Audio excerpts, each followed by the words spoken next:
अस्सलाम वालेकुम नाज़रीन, मैं हूं उस्मान और आज हमारे साथ हैं deputy commissioner of Narwal Zaheer Hasan Sahab. अस्सलाम वालेकुम सर। वालेकुम। सर सबसे पहले तो आपका बहुत बहुत शुक्रिया, आपने अपने मसरूफ़ लम्हात में से हमारे लिए टाइम निकाला। Thank you. सर आप ये बताइएगा कि आप कहाँ से बिलोंग करते हैं और आपने अपनी एजुकेशन कहाँ से हासिल की? मैं बिलोंग इस्लामाबाद से करता हूँ और मेरी इब्तदाई तालीम लाहौर से थी और फिर कॉलेज और यूनिवर्सिटी इस्लामाबाद में था। क्या सर आपको स्टार्टिंग से ही शौक़ था कि इस फील्ड में आना है, जैसा कि सर अमूमन बच्चों का ख्वाब होता है डॉक्टर, इंजीनियर, पायलट बनना। सर आपका क्या ख्वाब था? जी हाँ, मतलब कह सकते हैं मोर और लेस शुरू से ही ये मेरा शौक़ था कि मैं सिविल सर्विस में आऊँ। सर एक स्टूडेंट लाइफ से डिप्टी कमिश्नर तक का सफ़र कैसा रहा और इस सफ़र के दरमियान आपको किन किन मुश्किलात का सामना करना पड़ा? डिप्टी कमिश्नर तक का सफ़र काफ़ी लंबा था। मैंने 2005 में सर्विस ज्वाइन की। 2004 में मैंने सीएसएस की तैयारी की, 4 में इम्तिहान दिया, 5 में हमारा सर्विस ज्वाइन हुई। तो 5 से लेके 2021 में काफ़ी लंबा तवील सफ़र था। वो ज़ाहिर बात है, अप्स एंड डाउन्स होते रहते हैं। तो बस बंदा कोशिश करता रहता है, मेहनत से लगन से करता रहता है, बाकी तो अल्लाह ताला के हाथ में, जहाँ ले जाना चाहे वहाँ ले जाता है। सर आप ऐसा डिप्टी कमिश्नर किन किन शहरों में अपनी खिदमत सर अंजाम दे चुके हैं? मेरी जी पहली 7 साल जो हैं वो बलूचिस्तान में गुज़रे थे। वहाँ मुख्तलिफ़ अज़ला में था, मैं लोरा लाई में, ज़ियारत में, क्वेटा में, जॉब में। फिर मैं वापस इस्लामाबाद चला गया, 4-5 साल वहाँ गुज़ारे।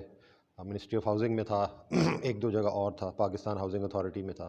फिर 2019 में फिर मैं लाहौर आ गया और 2020 में फिर नारवाल आ गया, 2020 के आखिर। सर एक होती है इंस्पायरेशन, आप अपनी लाइफ में काफ़ी लोगों से इंस्पायर हुए होंगे। सर आपका आइडियल कौन रहा है? मेरे वालिद साहब, वो क्योंकि वो भी काफ़ी पुराने वक्तों के सरकारी अफ़सर थे। 50s में उन्होंने सर्विस जॉइन की, फिर 90s में रिटायर हुए। काफ़ी तवील अरसा उन्होंने सर्विस में गुज़ारा, काफ़ी तमाम सूबों में, उसमें चारों तकरीबन सूबों में उन्होंने पोस्टिंग्स की। तो वो ज़ाहिर बात है मेरे आइडियल थे, उन्हीं को मैं देखता था कि वो काम करते थे और इस तरह से, तो फिर वहाँ से मुझे शौक़ डेवलप हुआ। सर अगर आप आज डिप्टी कमिश्नर ना होते तो किस अहदे पर अपनी खिदमत सर अंजाम दे रहे होते? मैं डिप्टी कमिश्नर ना होता तो कुछ अपना छोटा-मोटा बिज़नेस कर रहा होता, और तो इसके अलावा तो और कुछ भी नहीं। सर आप डिप्टी कमिश्नर हैं, काफ़ी ज़िम्मेदारियाँ होंगी, काफ़ी मसरूफ़ भी होते होंगे। सर आप इन सब मसरूफियात में से अपनी फैमिली को कैसे मैनेज करते हैं? जी, फैमिली को मैनेज करना भी अब तो तकरीबन नौकरी का हिस्सा ही बन गया है। तो सुबह से लेके जो शाम तक हम ऑफ़िस में होते हैं, फिर शाम को ये है कि जब घर चले जाएँ तो बस फैमिली के साथ ही टाइम गुज़ारते हैं। कोशिश यही होती है ज़्यादा टाइम फैमिली के साथ, बच्चों के साथ गुज़ारें, उनको भी टाइम देना ज़रूरी है। सर अगर हम मुल्क की सूरत हाल पर बात करें तो क्या आपको लगता है कि हम मुकम्मल लॉकडाउन की तरफ जा रहे हैं? जी नहीं, मैं अगर आप प्राइम मिनिस्टर साहब का बयान देखें तो वो काफ़ी अरसे से यही कह रहे हैं कि मुकम्मल लॉकडाउन नहीं होगा। हमारी शायद इकॉनमी मुकम्मल लॉकडाउन को दोबारा सस्टेन ना कर सके।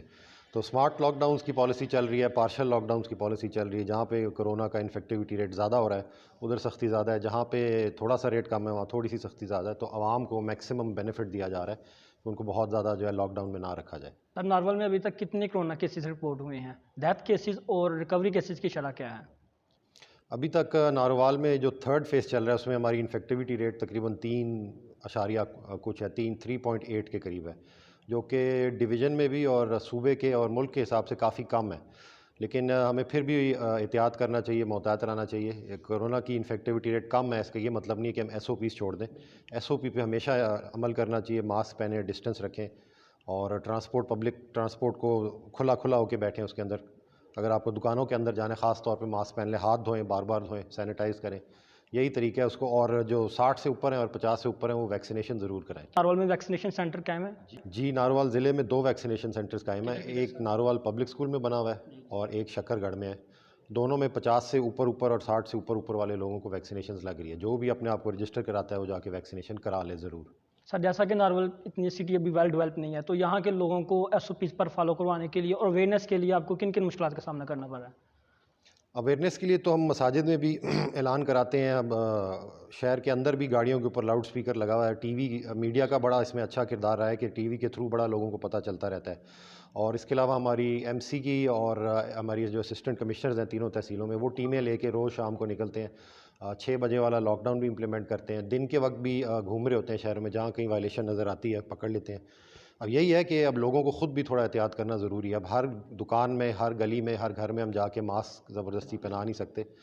और ये है कि पिछले दिनों भी काफ़ी कार्रवाई हुई थी, 2-3 बैंक्स नारोवाल में सील किए। जी हाँ, शक्करगढ़ में भी काफ़ी भारी जुर्माने किए गए, वेडिंग हॉल सील किए गए।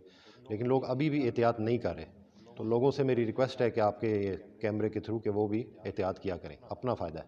सर जैसा कि नारवल शहर में बढ़ती हुई ट्रैफिक के मसाइल और आए दिन हादसा मामूल की बात है सर, इसमें जो ज़िली इंतज़ामिया वो किस हद तक एक्टिव रोल प्ले कर रही है? काफ़ी एक्टिव है जी। हमारे सेक्रेटरी एक होती हैं डिस्ट्रिक्ट रीजनल ट्रांसपोर्ट अथॉरिटी, उनको टास्क दिया हुआ है, वो तो अड्डों पे जाके समझाती भी हैं लोगों को। पुलिस वालों के साथ हमने मीटिंग्स की हुई हैं, डीएसपी ट्रैफिक भी होते हैं, डीपीओ भी होते हैं, उनके साथ भी हमारी कोऑर्डिनेशन चल रही है कि नाके लगाएं, वहाँ पे बसों को रोक रोक के समझाएं। और जब कभी फंड्स आते हैं तो ये रोड की जो साइनेज होती है इस पे वाजे करके लगा दिया जाए कि ये स्पीड इतनी है, मार्कर्स लगा दिए जाएँ ताकि रात के वक्त या धुंध में लोगों को, बस ड्राइवर्स को पता हो। लेकिन इसमें एक कंपोनेंट ये भी है कि जो बस ड्राइवर्स होते हैं उनको भी थोड़ा एहतियात करना चाहिए। बसों को 100, 110, 50 बंदों को बिठा के, 100 बंदों को बिठा के 120 की स्पीड पे नहीं चलाते सिंगल रोड पे। तो वो भी थोड़ा सा स्पीड स्लो रखें, और हम लोग भी इम्प्लीमेंट करें और इन्फोर्स करें। ट्रैफिक वाले रोज़ के रोज़ चालान करते हैं। सर पंजाब हुकूमत ने स्टेट लैंड पर काबिज माफिया के खिलाफ ग्रैंड ऑपरेशन किया, जिसमें सर नारवल में सबसे ज़्यादा ज़मीनात बहाल करवाई गई, जिसकी तादाद 680 कनाल के करीब है। तो सर ये ज़मीनात को बहाल करवाते हुए आपको किन किन मुश्किलात का सामना करना पड़ा? जी, ज़ाहिर बात है। 680 कनाल तो सिर्फ एक दिन में की थी। ऑपरेशन 4-5 दिन चलता रहा तो हमारी कोई 1400-1500 कनाल के करीब नारवल में सबसे ज़्यादा रिकवरी काफ़ी रिकवरी थी। इसमें कोई 100 करोड़ से ऊपर का हमारा टोटल फिगर था जो हमने रिकवर किया था। उसमें मुश्किलात तो आती हैं, ज़ाहिर बात है। लोग रेजिस्टेंस देते हैं, हमारे एसी साहिबान जाते हैं, पुलिस साथ होती है, भारी नफरी साथ होती है, तो जो रेजिस्टेंस देता है उनके खिलाफ हम पर्चे काट लेते हैं। कितने और सर पर्चे भी थे? पर्चे हमारे कोई 135 के करीब हो चुके हैं।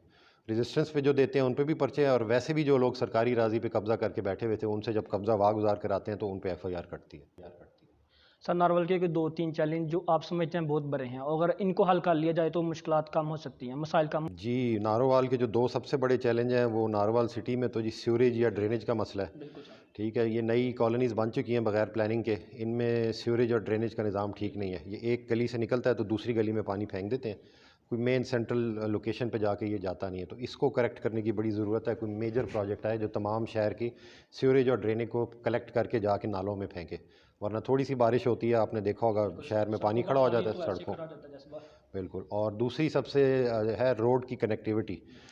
नारोवाल मुरीद के रोड को रिपेयर की ज़रूरत है। करतारपुर यहाँ खुला हुआ है, काफ़ी मेजर इंटरनेशनल वो है टूरिस्ट डेस्टिनेशन, तो वहाँ तक का रोड लाहौर से लेके जो है वो काफ़ी इम्प्रूवमेंट की गुंजाइश है। क्या सर यहाँ पे हाईवे मंजूर हुई है? नारोवाल मुरीद के रोड की जो है मेजर रिपेयर मंजूर हुई है, उस पर काम चल रहा है। तकरीबन 3-4 जगहों पे हो गया, 2-3 जगहों पे और है, उस पर काम चल रहा है। बाकी जो सड़कें हैं वो प्रोसेस में है, पाइपलाइन में। सर अगर अगर आप आज डिप्टी कमिश्नर ना होते तो किस शोबे में अपनी खिदमत अंजाम दे रहे हो? ये बड़ा मुश्किल सवाल है। मैं फिर कोई प्राइवेट सेक्टर में होता, ज़ाहिर बात है। अब अगर डिप्टी कमिश्नर ना होता तो प्राइवेट सेक्टर में कहीं होता। क्या सर आप खुश हैं अपनी इस ड्यूटी से? मैं बहुत ज़्यादा खुश हूँ। सर लास्ट पर आप हमें ये बताइएगा कि नारवल की कोई ऐसी चीज़ जो आपको सबसे ज़्यादा अच्छी लगी हो? नारोवाल के एक तो मौसम, फ़ज़ा जिसे कहते हैं, बड़ा अच्छा है। अगर आप ख़ास तौर पे लाहौर से आएँ तो कम पोल्यूशन है। इस्लामाबाद से आएँ तो इस्लामाबाद में तो भी काफ़ी अच्छी हवा होती है, तो यहाँ की हवा बड़ी अच्छी है। और उसके अलावा यहाँ के लोग बड़े अच्छे हैं, पुरअमन हैं, कोऑपरेटिव हैं, बात सुनते हैं। पढ़े लिखे लोग हैं। नारोवाल शक्करगढ़ में 85% से ऊपर लिटरेसी रेट है, तो उनके साथ इंटरेक्शन डीलिंग बड़ी अच्छी होती है। नारोवाल के लोग बड़े अच्छे हैं। सर ज़िंदगी में कोई ऐसा काम जिससे करते हुए खौफ आया हो, या दौरान ड्यूटी कोई मुश्किल टास्क? दौरान ड्यूटी तो बहुत सारे टास्क आते हैं मुझे मुश्किल होते हैं, जिनको करते हुए बंदा कुछ कुछ थोड़ा घबराता है, लेकिन वो हमारी ड्यूटी है। हम बस पूरी कोशिश करते हैं कि उनको कंप्लीट किया जाए। सर नारवल की आवाम से आपको किस हद तक इज़्ज़त और एहतराम प्यार मिला? बहुत ज़्यादा इज़्ज़त और एहतराम और प्यार मिला, इसलिए तो मैंने कहा है कि नारोवाल की आवाम मुझे इतनी ज़्यादा पसंद है। सर आप नारवल से जाते वक्त ऐसा क्या करना चाहते हैं कि आने वाले वक्तों में लोग आपको याद रखें? नारोवाल से मैं ये कहना चाहूँगा कि बस अपनी तालीम पे फोकस रखें। उनकी लिटरेसी रेट की ज़्यादा होने की वजह से ही इतना नारोवाल फैला हुआ है। यहाँ के लोग, शक्करगढ़ के लोग, ज़फ़रवाल के लोग दुनिया में फैले हुए हैं। तो तालीम के ऊपर फोकस रखें।